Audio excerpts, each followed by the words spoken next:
العظيم الذي غنينا له مع أم كلثوم يوم بدأنا في بناء السد العالي. نيلنا الهادي حولناه إلى آلة موسيقية عذبة وقتما نشاء، لوثناه وسممناه وأهدرنا شموخه. مياه الصرف الصحي تلقى في فروع النيل دون أدنى معالجة، حيوانات وطيور نافقة تلقى داخل أحشائه. من 30 سنة قبل كده أو من أكثر من 30 سنة المياه دي كانت بتيجي حلوة في المصرف ده، كان العالم بتصطاد سمك، بنشرب مياه حلوة، المحطات المياه اللي موجودة كانت كويسة. من ساعة ما جه الصرف الصحي اختلط بمياه النيل، عندنا المحطات كلها اللي هي موجودة على مستوى البلاد احنا وغيرنا قبل منا وبعد منا اتحللت، لقت التحليلات بتاعتها مطابقة للمياه بتاعت المجاري. وكان من 10 15 سنة قالوا ان احنا عملنا محطة في ابو رواش لتكرير المياه اللي هي بتاع المجاري دي، ولسه زي ما انت شايف كل حاجة على وضعها.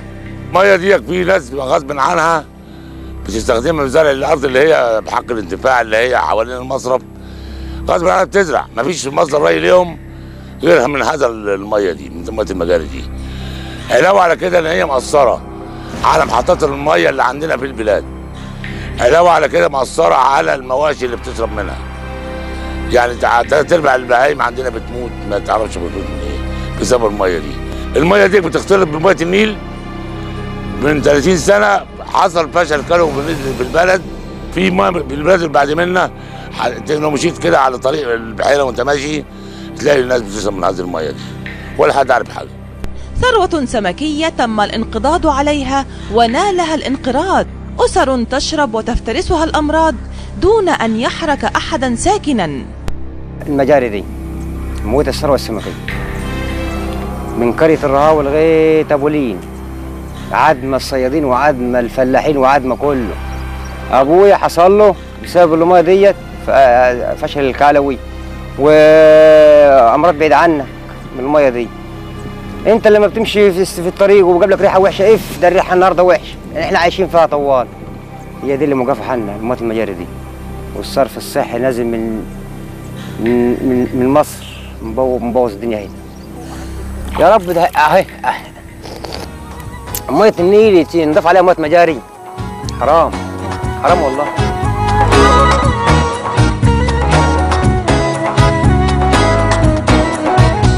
يا ابن الوطن والنيل كلك أسى وجروح، دمع الجرس بيسيل، صوت الأذان مجروح، صوت الأذان مجروح.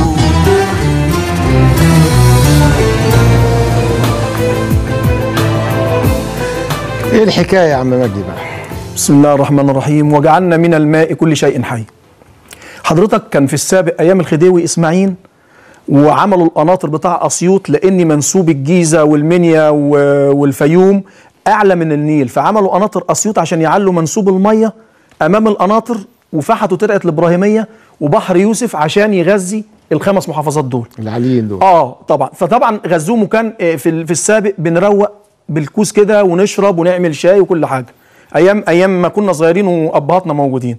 النهارده من بعد ما اتعملت المحطات بتاع الصرف الصحي اللي بتسحب من محافظه الجيزه كلها، بدل ما يصبوا في الجبل ويعملوا غابات شجريه بيصبوا في الترع اللي هي مصرف المعتمديه بمحطه زينين بترمي فيه صرف بدون معالجه، ومحطه الحلزونيه بترمي في اللبيني، ومحطه المعالجه اللي هي المفروض بتعالج معالجه اولى او ثنائيه او ثلاثيه ما بتعالجش نهائي، وبتصب الميه في اللبيني منه نهر النيل عن طريق الهضار اللي هو بقوه 19 مليون متر مكعب يومي بدون معالجه، محمل بجميع المواد الثقيله، رصاص وازير وحديد وميه نار وبطاسه كاويه زي ما حضرتك شفت كده.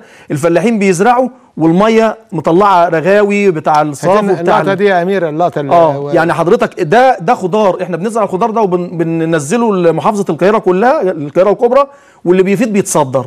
فطبعا الميه دي كلها ملوثه، لان محطات جميع الصرف الصناعي بتاع المحافظه بيرمي في الصرف الصحي، ومحطات الصرف الصحي بتسحب الصرف ده والمفروض تعالجه وتنزله على الصحراء، تعمل غابات شجريه فما عملوش كده، بيسحبوا الصرف ده. المحطه بتاع المعالجه بتاع برواش شغاله شفط وضغط فقط، بتسحب من المجاري ومن المناطق الصناعيه ومن البيوت الجيزه كلها وبتلقيه في نهر النيل في فرع رشيد. فرع رشيد ده حضرتك ماسك من اول الجيزه والمنوفيه والنوباريه وطنطا واسكندريه لحد كفر الشيخ وبحيره البرولوس، كله احنا مسميين فرع رشيد ده البحر الاعمى. ليه اعمى؟ عشان اسود بلاك، كل اللي يشوفه يقول لك البحر الاعمى عشان السواد بتاعه بتاع ميه المجاري اللي فيه، فاحنا مسمينه البحر الاعمى.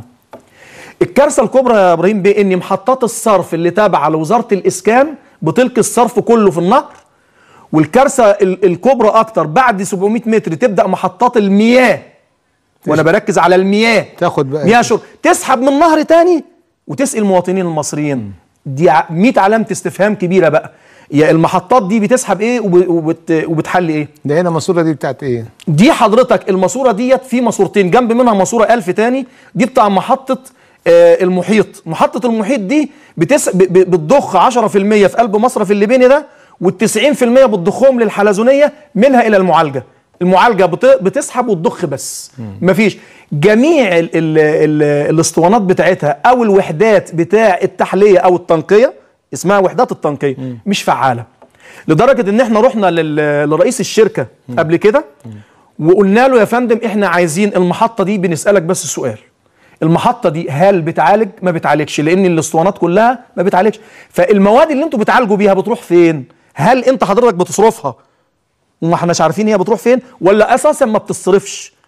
ده موضوع داخلي داخل الايه الشركه، انما احنا لينا بالطرد بتاع المحطه، الطرد بتاعها نازل في نهر النيل. طيب الطرد ده هل انت حللته وشفته ده ايوه يا فندم. ما حضرتك بص، احنا بعتنا، ما انا جاي لحضرتك اهو. احنا رحنا لجميع الوزارات المعنيه بهذا مش الكلام، الكارثه. انت حضرتك وصفته كلام، وفي ناس بتقول ده مشكله، احنا بنوصفه كفلاحين كارثه بكل المقاييس، لان احنا ما بين المحطات اللي بتلقي ونهر النيل فيه ترع، احنا كفلاحين بنزرع. لما بنبقى واقفين في قلب الميه دي احنا بنحس بلسعه، باللسعه دي بمثابه الميكروب اخترق الجلد بتاعنا. بنروح نحلل بنلاقي الكوارث اللي هي الفشل الكلوي والفيروس سي والحاجات دي كلها. ووزاره الصحه بنشكرها انها بتعالج بمليارات كل سنه، ولكن احنا بنقول المليارات دي تتحول لتوضيب الصحراء وتسليم الشباب اراضي، وتعالج الامراض العاديه اللي هي البرد والانفلونزا والحاجات دي. احنا سبب المرض، واخد بال حضرتك؟ انما دلوقتي لما الفلاح بيمرض ومش لاقي اصلا علاج في المستشفيات، لانه بياخد دوره في الغسيل الكلوي، فاحنا عملنا في القرى وحدات فشل كلوي بالجهود الذاتيه، قمنا بيها، اللي دفع جنيه واللي دفع نص، وعملنا وحدات فشل كلوي. بس بنعاني من الانفاق عليها، لان الغسيل الدموي والبروتوني بياخد فلوس، وعايز طبيب معالج، وعايز فلاتر وحاجات زي كده، فصعب. زي ما حضرتك شفت في اليوفط منتشره على القرى في محافظه الجيزه لهذا الموضوع الفشل الكلوي. فاحنا بنقول دلوقتي بنخاطب جميع الوزارات المعنيه اللي انا خاطبتهم اهو، ومحدش سائل. وزاره البيئه بنقول لهم دوركم ايه في الموضوع ده؟ لما اني انا رحت للاستاذه اخلاص اللي هي مسؤوله عن نوعيه المياه، ووكيل اول وزاره البيئه، حضرتك ما نزلوش، ما كلفوش نفسهم انهم ينزلوا يعملوا لجنه، لان هم منوطين ان جميع الوزارات زي الري والصحه والصرف الصحي والاسكان، هم البيئه منوطه انها تعمل محاضر ضدهم وتقول ان هم بيخالفوا جميع القوانين اللي منظمه لحمايه نهر النيل. ما نزلوش. ما انا اقول لحضرتك وتوديها للنيابه. يعني وزاره البيئه منوطه ان الوزارات المعنيه على حمايه النهر هي اللي بتكسر وبتخترق جميع القوانين المنظمه لحمايه نهر النيل، فالمفروض بتحرر محاضر ضدهم وتبعته للنيابه والنيابه تحقق. ما حصلش الكلام ده. جينا رحنا للشركه وقلنا لمسؤول الشركه وعلى راسهم الاستاذ محي الصرفي، فقلنا له عايزين الميه دي تتمنع وتتعمل غابات شجريه في الجبل، لان الغابات الشجريه دي ممكن نزرع عليه نبات الجدروفه والخروع والحاجات دي بيتعمل، ومش هتغذى منها. يعني ما انا هقول لحضرتك، ما هو في التيل بيتزرع ويتعمل منه اقمشه على مياه الصرف، سواء بقى معالج او مش، سواء بيتكلموا يقولوا ايه ده احنا لازم نعالج ومش نعالج، ده انت راميها في النيل بدون معالجه واحنا اللي بنشربها. لما تيجي تعمل غابات مصر انك تعالج، يا سلام، ايه الفن ده؟ هو في السبوبه حلوه برضه. ايوه. فاحنا دلوقتي في السابق الصرف صرف 3 مليار مش مليون، 3 مليار على محطه ابو رواش انها تعالج معالجه ثلاثيه، عشان بعد ما تعالج ترمي في الجبل تزرع الغابات الشجريه اللي قلت لحضرتك عليهم دول. الغابات الشجريه بينتج خشب بيروح لمصانع الموبيليا، ولب الخشب بيروح لمصانع الورق يتعمل ورق وكرتون، وبالنسبه مثلا للتير والحاجات دي بيتعمل اقمشه. زائد ان في اجزاء من الشجره بتاع الجدروفه بيتعمل منه الوقود الحيوي بديل للبترول. يبقى احنا هنستفاد منها سواء بقى عالجتها او من غير ما تعالجها. يعني انا بقول له ما تعالجش يا سيدي، لان انا سمعنا من اسبوع من 4 ايام ان السيد وزير الماليه رصد 3 مليون للصرف الصحي. هل رصد لبنيه تحتيه ولا دي ده الهدار حضرتك اللي نازل في نهر النيل ده؟ عارف ده حضرتك 19 مليون متر مكعب يا ابراهيم بيه، اهو نازل يومي بدون معالجه 24 ساعه، اهو ده هدار نازل في النيل. في النيل يعني انا ما بقولش حنفيه نازله في النيل مجاري، لا ده هدار، ده كله مجاري مجاري بدون معالجه. حتى لو اتعالجت القوانين المنظمه لحمايه نهر النيل تمنع وتحرم. ده انا عالج وازرع بيها، نعالج ونزرع كل من ياكله لا انسان ولا حيوان نزرع بيها.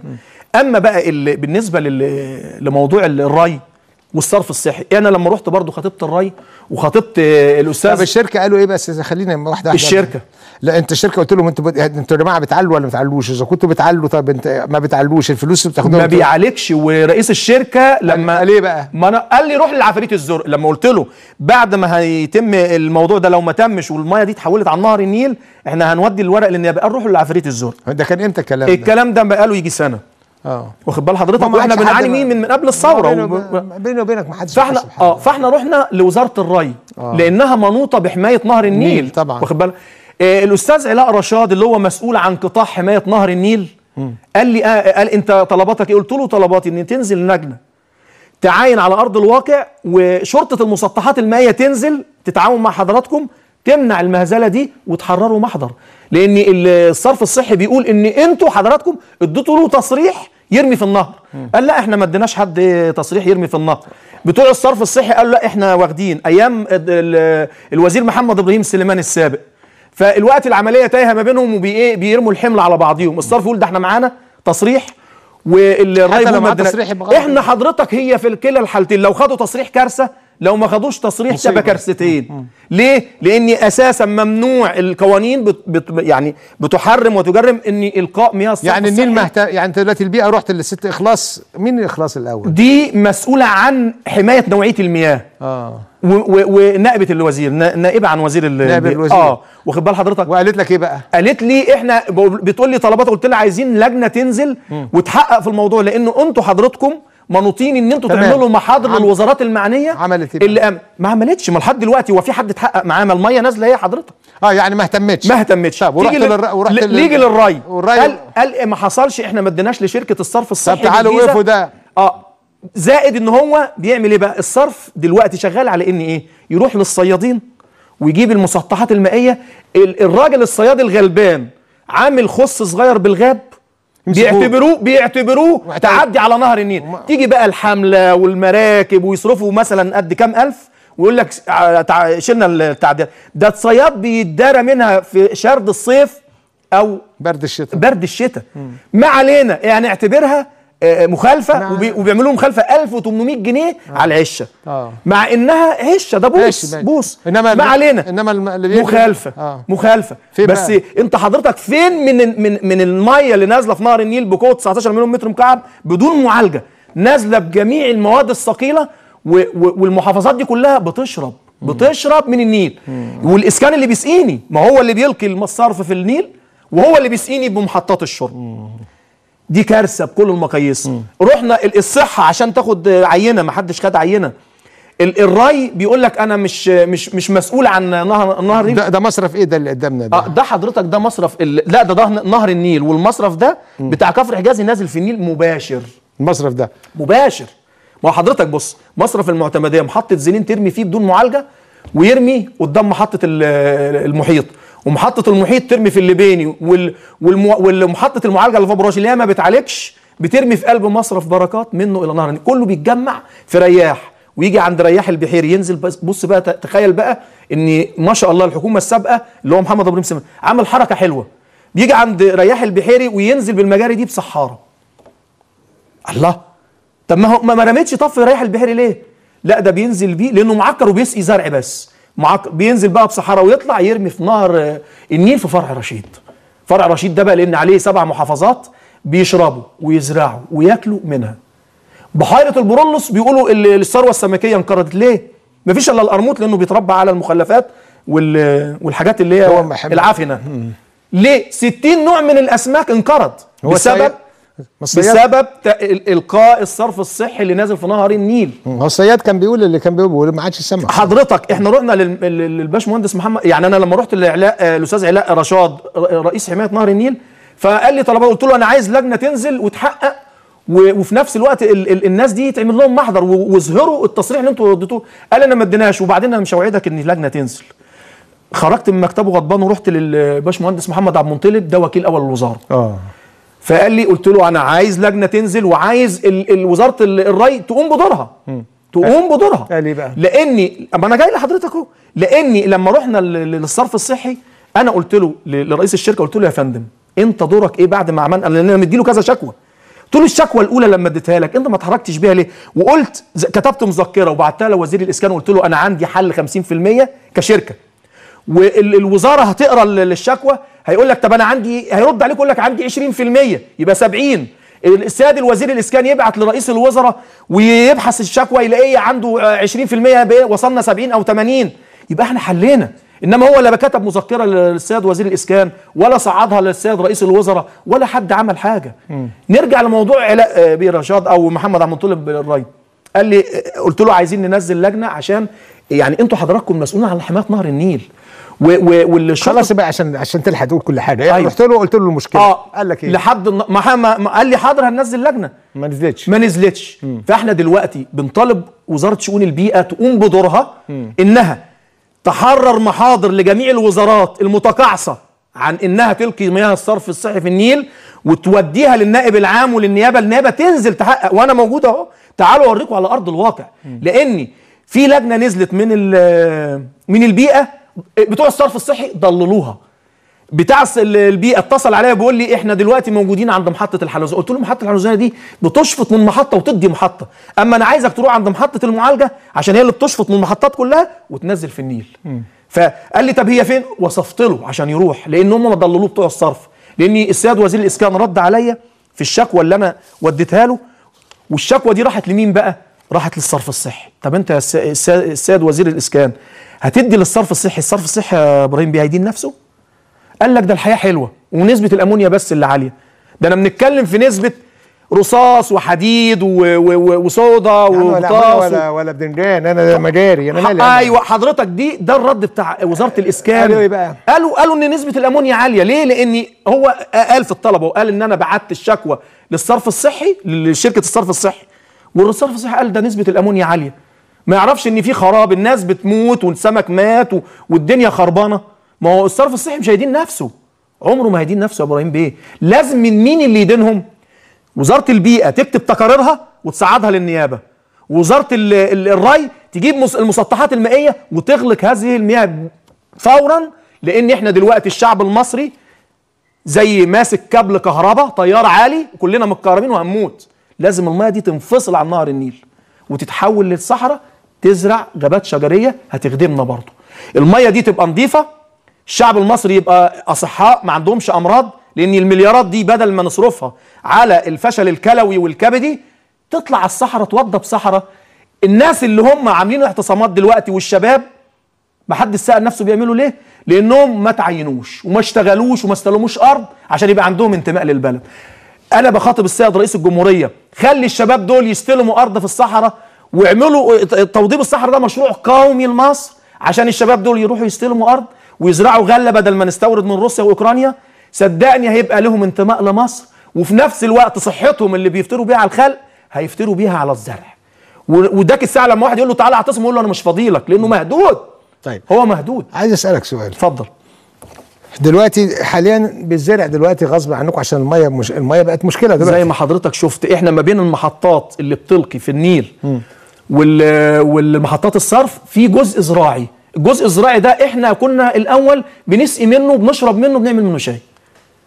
زائد لما المحطات بقى نزلت الصرف، احنا غصب عننا، ما دي مجرى مائي احنا بنسقي منه.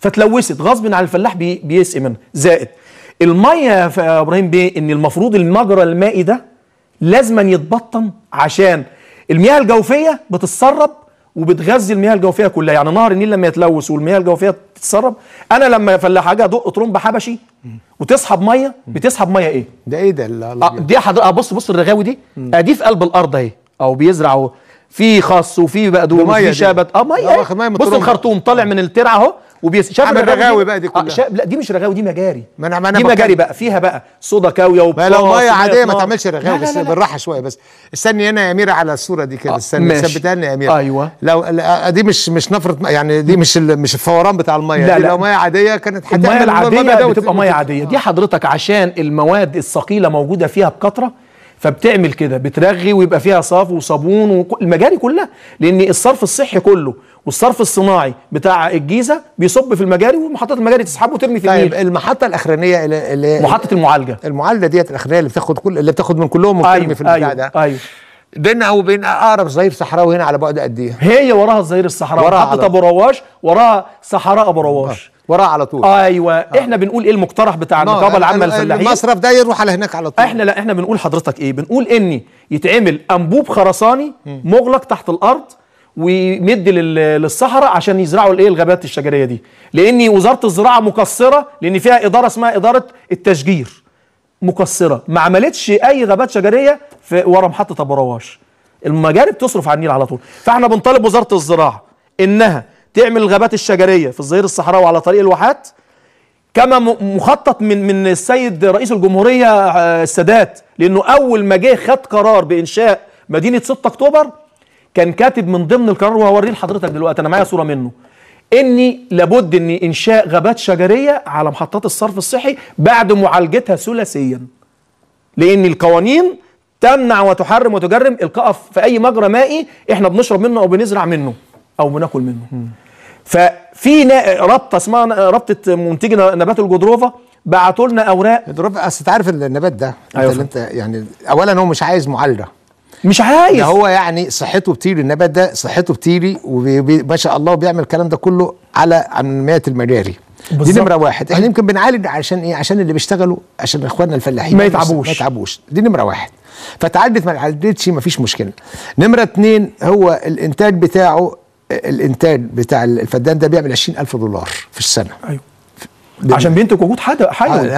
هو الوقود الحيوي. سيبك من الخشب والكده، مش هقطعه. انا مش هقطعه. وعند شجره معمره هتقعد. انا حتى ساعتها قلنا الكلام ده انت لو انا خدت في ظهر الصعيد، خدت مجاري الصعيد دي كلها وحدتها على شبكه واحده، وخدت في الصحراء الشرقيه اللي في ظهر الصعيد كلها اللي هي المساحه من بين البحر الاحمر لغايه الصعيد هناك يعني. وخدنا الميه دي كلها، انا مش هخلي اي حد النهارده من الصعيد يسافر بره، لان انا هقول له النهارده، لان احنا يا ريت كمان الكلام ده عشان تحطوه في تفكيركم. يعني دلوقتي هنخش على الصحراء، انا النهارده لما بنخش والشباب اللي عايزين يديله ارض النهارده سواء من المزارعين او الكلام ده كله، بديله ما هو مساحته 10 فدادين. يعني انا بقول له انت ليك انتاج 10 فدادين، انما ما حدش هيمسك ارض في ايديه عشان ما تتفتتش تاني. ما انت حملك هتتفتت، هتتورث وتتعمل حق انتفاع ماشي. هو مش انت ليك الارض دي بتاعتك. بس مش بتاعتك الارض. انتاجها. لان احنا بنخش مع بعض في مشروع. النهارده في الصعيد احنا ممكن نعمل 2 مليون فدان نزرعهم بالنكروفه ده لو عملنا ده الصعيد هياكل مصر كلها. لو انا عملت هنا في ابو رواش وخدت المجاري بتاعت الجيزه كلها وعملت بيها هذا المشروع، ما يبقاش عندي مشكله في اي حته، مش هيبقى عندنا مشكله في اي حته.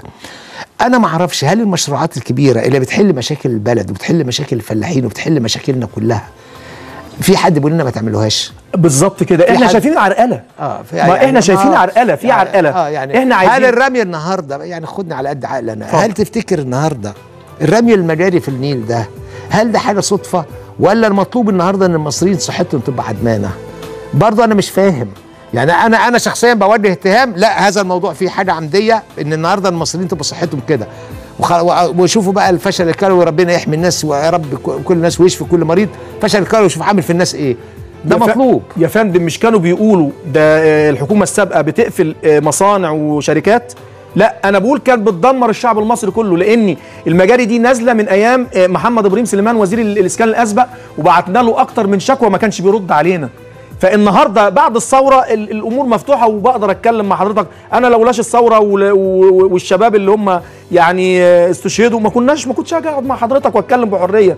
فاحنا بنناشد السيد رئيس الجمهوريه وبنقول له في عصرك ان نبدا ان الميه دي ميه النيل اللي هو حياتنا تتنقى وتطلع المياه دي على الصحراء تتزرع بيها غابات، ومياه النيل تبقى ميه نقيه نشرب منها والناس دي ما تمرضش. عشان انا لما ابقى ممرض ببقى عال على المجتمع، يعني انا لما ابقى مريض ما انا عال على المجتمع، مش هتنتج وهتصرف. دي النقطه الثانيه، ان حضرتك بقى اي مجرى مائي فيه صرف صحي المياه الجوفيه بتتلوث وكل اناء ينضح بما فيه.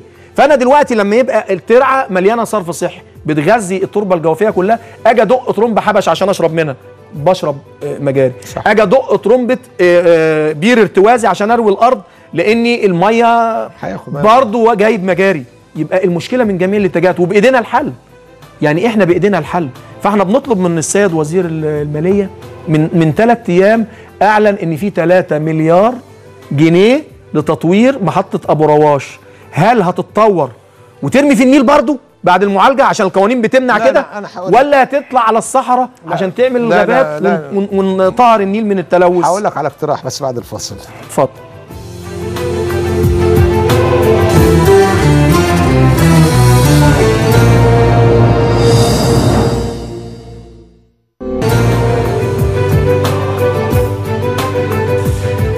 طيب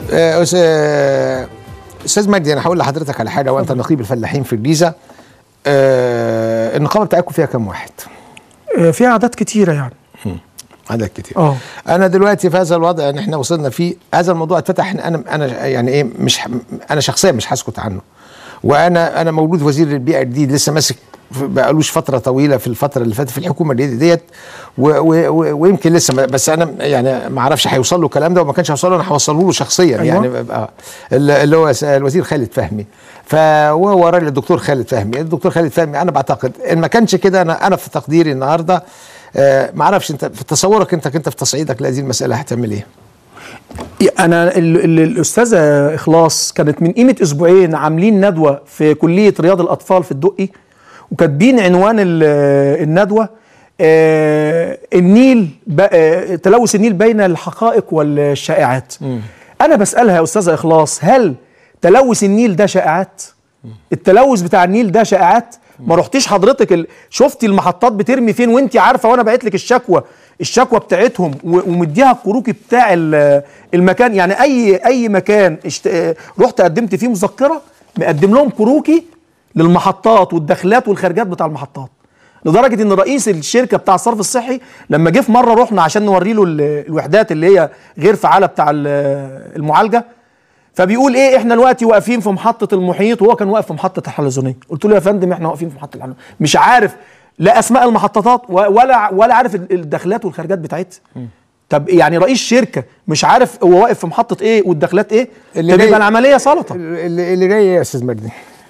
احنا بنطلب من الحكومه الحاليه، بنقول لهم احنا بنتوسم فيكم الخير، وبنقول للدكتور مرسي نبدا بالصحه. الوقت الشعب المصري دلوقتي هذا الموضوع بس يا عم خالد، النبي ربنا يخليك، الكلام من الحكومه ولا حاجه. دلوقتي انتوا خطوه، النهارده انت جيت حكيت الموضوع ده، والنهارده الناس ابتدت تعرف هذا الموضوع. أيوه. الخطوه الجايه هتعمل ايه؟ الخطوه الجايه هروح اخاطب وزاره البيئه تاني واقول لهم لو سمحتوا الورقه اهو والمخاطبات اهي، وشوفوا انتوا عملتوا ايه، وودوا الورق للنائب العام يحقق في القضيه دي. تمام. ليه؟ لان في اذا عملوا خير وبركه، بس عشان ما نضيعش عملوا خير وبركه ما عملوش، يبقى هنعمل مؤتمر صحفي عند الهضار اللي نازل في النيل عشان الشعب المصري كله يشوف هو بيتسمم من انهي منطقه، من انهي مكان. ما حدش عبرك، يبقى حسبي الله ونعم الوكيل. طيب وبعدين هتروح يعني ما انت خلاص وباخد الفلاحين واطلع بقى السيده نفيسه وادعوا عليهم، ايه اللي يتعمل تاني؟ شوف يا سيد الفاضل، ما ضاع حق وراءه مطالب، وانت مش حقك ده. انا ممكن هجمع توقعات برضو من الفلاحين وارفع قضيه برضو، ارفع قضيه ضد الشركه وارفع قضيه ضد وزاره كل الوزارات وعلى الحكومه. انا نرفع على الشركه لان هي الجهه الاولى اللي بتلوث النيل. وانا بطلب من اي حد في مصر ان النيل بتاعك ملوث في فرع رشيد كله، وانا بتكلم عن الجيزه والمحافظات دي لان دول قدامي. اما النيل من اوله برضو في شركه اودكو بتلوث في اسوان، وعندنا في العياط مصرف العياط بيرمي، والخانكه وابو زعبل برضو المنطقه كلها بترمي، بس في فرع دمياط. في فرع. بس انا بتكلم على الجهه اللي تخصني في محافظه الجيزه. هو دلوقتي انت الموضوع يعني ما هوش موضوع شخصي، اقول لحضرتك موضوع عام. في موضوع عام وصحه شعب والكلام ده كله. وانا بعتقد ان هذا الموضوع العام اللي انت بتتكلم فيه حضرتك ده لا يقل اهميه عن الحاجات دي كلها. بس احنا بقى لنا سنتين دلوقتي مشغولين في الحكم، ومشغولين في التمكين، ومشغولين في المعارضه، ومشغولين في حاجات ومشاكل كثيره جدا. والمصيبه الاكبر النيل بقى بالتلويث والكلام ده كله. اذا سد النهضه ده اتعمل مش هيبقى فيه اصلا، خلي بالك يعني، حتى مش هنلاقي الميه الملوثه دي كمان. فهي احنا عندنا اشكاليه كبيره جدا، انما لابد ان نلتفت الى نهر النيل، ولابد ان نلتفت لهذا الموضوع. هذا الموضوع انت اثرته النهارده اعلاميا، هذا الموضوع بعدها في خطوات تانية انا بعتقد فيه اللجوء للنيابه ولا القضاء، لانه ده مش حيله الا محكمه القضاء بتتعمل على طول دعوه مستعجله في مجموعه محامين، ممكن يجي 10 15 محامي اللي جاي ده في الفتره دي تبقى محكمه، انما تبقى قضيه راي عام. فلنجعل هذه القضيه قضيه راي عام ايا كانت المشاكل الموجوده، وايا كانت المشاكل اللي موجوده عندهم هناك في الدوله. انما النهارده طب يعني حضرتك انا بعت اكتر من شكوى للدكتور علي عبد الرحمن محافظ الجيزه، 3 شكوات، واخر شكوى حولها للسيد اسامه شمعه النائب بتاعه. انا بطلب برضه على الهوا، بقول له للاستاذ اسامه شمعه عملت ايه في ال3 شكاوي اللي جم لحضرتك والسيد المحافظ حولهم لك؟ هل نزلت لجنه على ارض الواقع عينت شافت؟ حركت الموضوع في وزاره البيئه، حركته في الري، ما هو السيد المحافظ رئيس جمهوريه في محافظته. ايه اللي عمله؟ ايه اللي لاني معلش انا برضو لا حول ولا قوه، انا بوصل الرساله، بس مين اللي يقدر يحل؟ المسؤول. اصل انا مش مسؤول، انا راجل نقابي همزه وصل ما بين الفلاح والمسؤول او الارض ولكن المسؤول هو اللي بيحل. انا بوصل له المشكله حتى لو هي تايهه عن عينيه، انا بقول له اهو، انا بظهرها له، بقول له اتفضل على يعني بجيبها له مبسطه، بقول له الشكوى ايه او القضيه ايه او الكارثه ايه، عمل ايه فيها. احنا عايزين نلغي الوحدات الفشل الكلوي اللي موجوده في القرى اللي احنا بنيناها بالجهود الذاتيه، بدل ما نبني مركز شباب، نبني مدرسه، نبني معهد، بدل ما نبني وحدات فشل كلوي. انت مش هتقدر تلغيها، لان اللي وقع بالفشل الكلوي هيقعد كده لغايه. وحضرتك يا استاذ ابراهيم كل يوم بيزيد الموضوع. يعني احنا مثلا اذا كان السنه دي العدد مثلا سين واحد، السنه الجايه بقى 2، بقوا 1000، بقوا 10000، فكل سنه عمال يزيد عدد الناس اللي عندهم الفشل. ليه؟ لان ما استأصلناش المرض والسرطان. طيب انا في تقديري عندما تدعو الى مؤتمر صحفي انتم بتعملوه هناك في هذه المنطقه، ويبقى موجود يعني موجود من الاهالي القرى اللي موجوده والمكان اللي انتم بتتكلموا فيه ده، انتم بتتكلموا على منطقه كثيفه سكانيا كثيفه، يعني اقل قريه موجوده على المكان ده قد ايه؟ لا انا ما بنتكلمش في قريه يا ابراهيم بيه، احنا بنقول الميه دي نازله في النيل ملوثه المحافظات كلها. انا بحيره البرولوس بيشتكوا عند الحته بتاع الهواري والحته دي. لان لما اعمل مؤتمر صحفي لابد المؤتمر الصحفي ده بحضره مثلا 3 4 5 6000 واحد من الفلاحين اللي موجودين من هذه القرى اللي هم معنيين بهذه المساله. ده مصر كلها معنيه. انا عارف ان مصر كلها معنيه. انا النهارده عشان الناس تعرف برضه في الاخر ان الفلاح الطيب المسالم اللي عمال يزرع وعمال يشرب بداري ومتنيل بنيله والكلام ده وساكت عند حته معينه ممكن نقول لا استنوا بقى شويه. وهو النهارده الفلاح بطبعه ان ربنا سبحانه وتعالى اداله صبر شديد جدا. الصبر ده دليل انه بيحط بذره ويقعد جنبها 6 اشهر لغايه ما تطلع.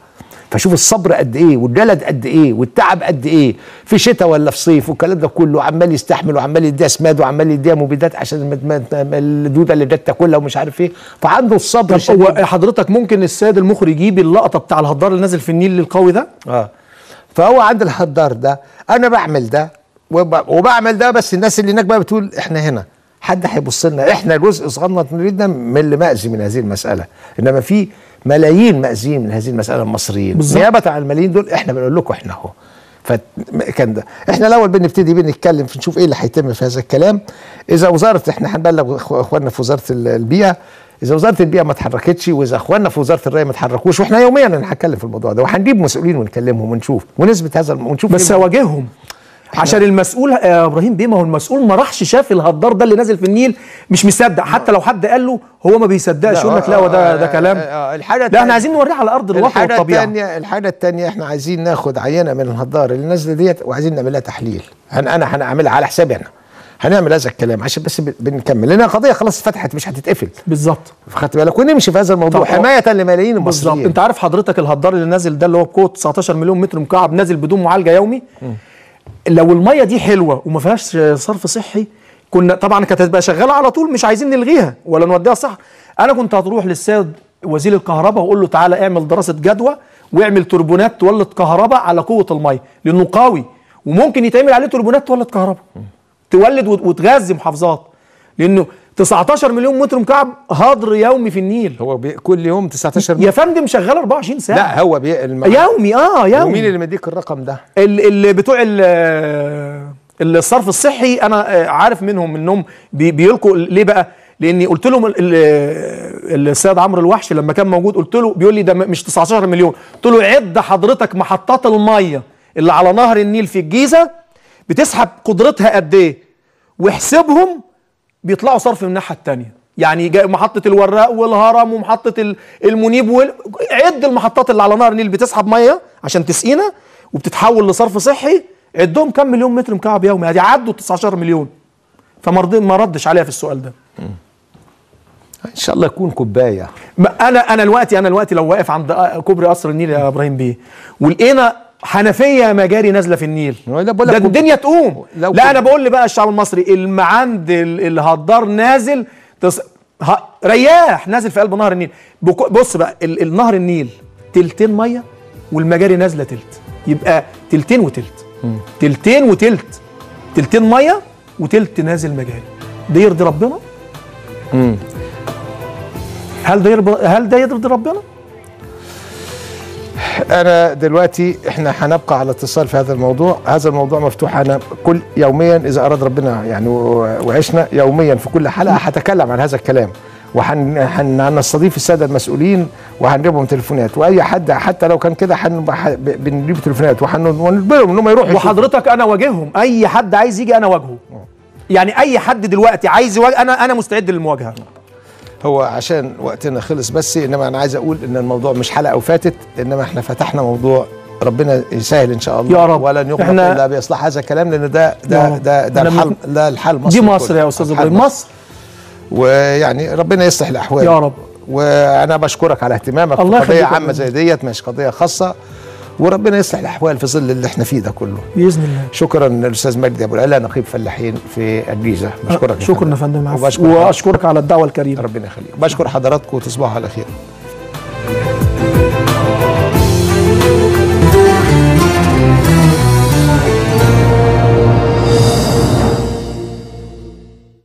هذا البرنامج برعايه